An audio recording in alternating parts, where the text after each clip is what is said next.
Hello everyone. I would like to show you a new feature in Word.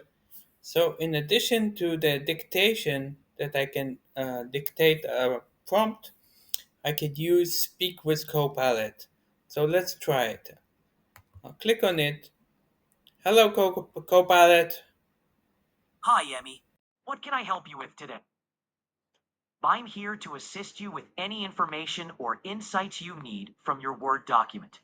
Whether it's summarizing content, highlighting key points, or anything else, just let me know what you need. Can you summarize the introduction? Certainly. The introduction discusses the growing importance of AI driven assistance in business productivity. It highlights Microsoft's Copilot for Microsoft 365 and Copilot in Bing/Edge, their different integrations, security features, and impacts on organizational workflows. The intro sets the stage for an in-depth comparison of these AI tools and the ecosystem of collaboration and productivity tools surrounding them. What are the two bullet points for the key differences? The two bullet points under the key differences between Copilot for Microsoft 365 and Copilot in Bing/Edge are: 1. Document creation.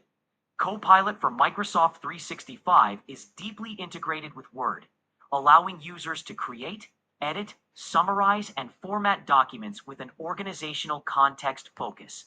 In contrast, Copilot in Bing/Edge can assist with content creation with Word or access to internal files.